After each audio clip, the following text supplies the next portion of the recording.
John. We got a telegram from some lady friend of yours, a Bonnie something or other. Something you ain't telling me? Bonnie McFarlane. She's a friend. Mm. Saved my life when I went after Bill and nearly got myself killed again. Oh, and now you two's in the habit of sending each other letters. How very nice. It weren't nothing like that. What's it say? I don't know. I can't... Well, you know I can't read. Give it here. You read that thing out loud? I ain't hiding nothing. Dear Mr. Marston, stop. Need corn sacks. Stop. Emergency. Stop. Weevils and moths ate entire county supply. Stop. Can you help? Not exactly the most romantic request now, is it? I guess not. She saved your life, you say? Yes, ma'am. Well, then you're gonna have to help her and her family out. We've got a plentiful supply of corn sacks over near the silo. About the one thing Uncle didn't manage to have stolen while we was gone. Okay. Hurry back, John. And John, what's she like? You know. A little bit like you, I guess. She's a woman in a man's world.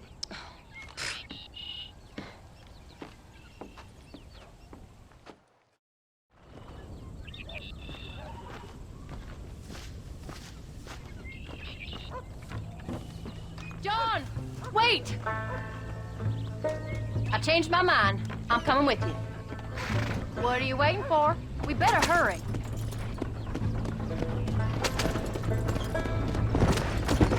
I don't think I can let you go off again without me. Fair enough. I'm glad of the company. You only had to ask. Ask? I was waiting for you to ask me. I thought you'd want to keep an eye on the boy. Oh, while you were off cavorting with cowgirls in the next county? I don't think so, John Marston. You only just got home. That Jack has seen enough of me for a lifetime. So, is she married? This Bonnie McFarlane? No. What does she look like? I don't know. Pretty normal, I suppose. Normal? What? Normal like me? No. Normal as in 2 eyes, mouth, nose, that kind of normal. Besides, ain't no woman fine as you. A little flattery. Now we're finally getting somewhere. If you find yourself in a hole, the first thing to do is stop digging. Another pearl of wisdom from John Marston. I sure do miss those. I never took you for the jealous type, Abigail. I ain't jealous so much as curious. You heard what she wrote. It's just some corn. She saved my life, and she was decent enough to me, so I owe her this much at least. How did she save your life, anyway? She found me half dead on the side of the road and took me to the doctor. Most folks would have left me there. Half dead from what? Bill didn't take so kindly to me visiting unannounced. Bill never did like surprises. How was he? Same as he was when we left. Angry and dumb. Taking his revenge out on the world. People down there was really scared of him. Of Bill? You gotta be kidding me. He was only frightening if you was afraid of dumb fools. Bill weren't so bad, but when Dutch went crazy, Bill took it hard. For a while, we all thought we'd found something right. Better way to live, but it was just a lie. So you saw before they did. Maybe. But there was still kind of a family. A family that left you for dead. You knew the truth, John, and they hated you for it. Where did they take you? Who? Those government bastards. Where did they hold you and Jack? I ain't sure. They kept their eyes covered there and back. Can't have been too far from here, though. They treat you right? It ain't the first time I've had a gun to my head, John. You're forgetting your marriage proposal. Very fun. No, they learned pretty quick what would happen if they laid a finger on me. Sons of bitches. It wasn't them or being there. I didn't care about that. I've been in far worse situations. It was the waiting. I didn't know if you was coming back. Of course I was coming back. You were only supposed to be gone for a couple of days. Come on! We'll never get there at this rate. It took longer than I thought. The only thing Bill and Dutch was ever any good at was not getting caught. I really think we should hurry. I started thinking you'd gone back to them. Can't you get those horses going any faster? That life's over. I hope you're right. Bill, Javier, Dutch, they're all dead.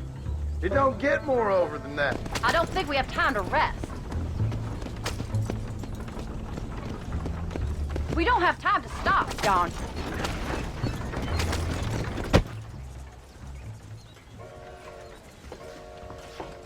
You came.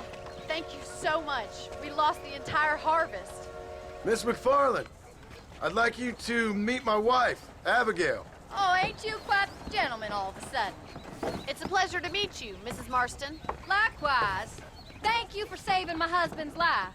And for teaching the miserable goat some manners, among other things. I didn't teach him anything. I know better than to try to change a man. You should meet my father. Oh, people can change, Miss McFarland.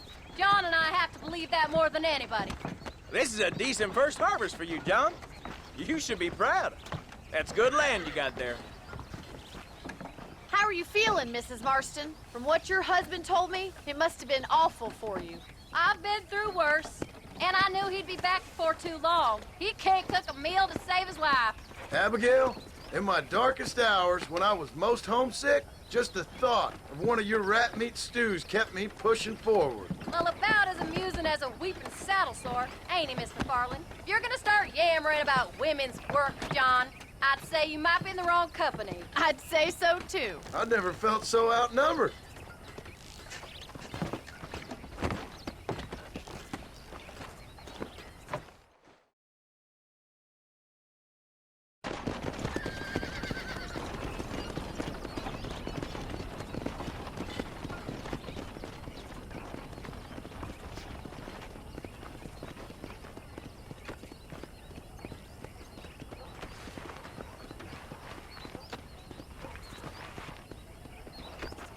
Ma'am?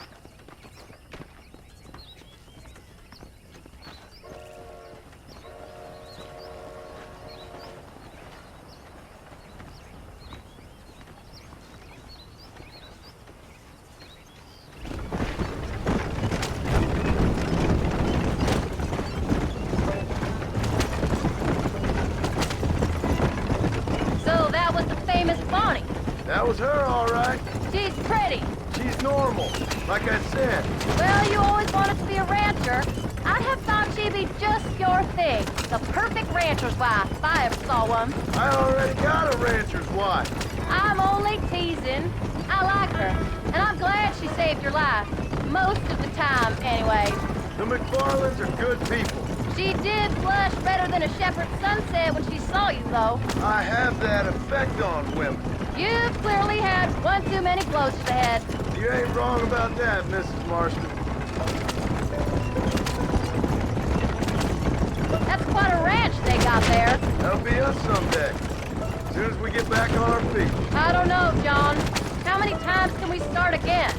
An outlaw and a working girl. We ain't exactly farmers. We are now. Forget that life.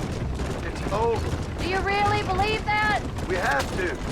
It's the only way we'll ever have a future. The life we led, that doesn't go away. It's never over. You think those government men are just gonna leave us alone now? The old gang's dead. I did what they asked. And that's it? A life of crime forgiven? We're back together, ain't we? Until they decide you owe them something else. Sometimes I think I was the stupid one for believing I could get out. Maybe Dutch, Bill, and Javier were just being honest with themselves. You ain't perfect, John, and I sure ain't. But you're better than they are. Than they were. Where are you going? This isn't the way home. Maybe we can't change. But we gotta try, for Jack's sake. Even if we have to start again 100 times. It's better than going back to what we were. How's Jack doing? Angry, upset. He's been through a lot. I hope he's gonna be all right. It's gonna take time. For a while, his world was safe. Normal, even. Then it got turned upside down again. He ain't saying much about it. I've tried to talk to him, but how do you explain any of this? What do you say when he asks about Uncle Phil and Uncle Dutch? They were his family when he was a little boy. He hides away in those books of his. Wouldn't you? It ain't like the real world's done him many favors.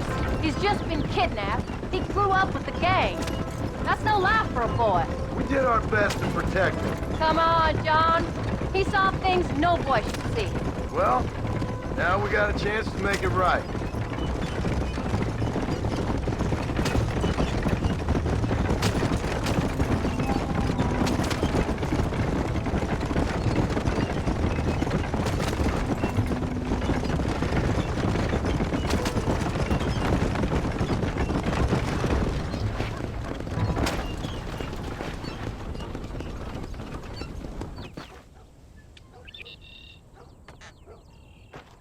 We did good today, John. I guess I better go fix us something to eat.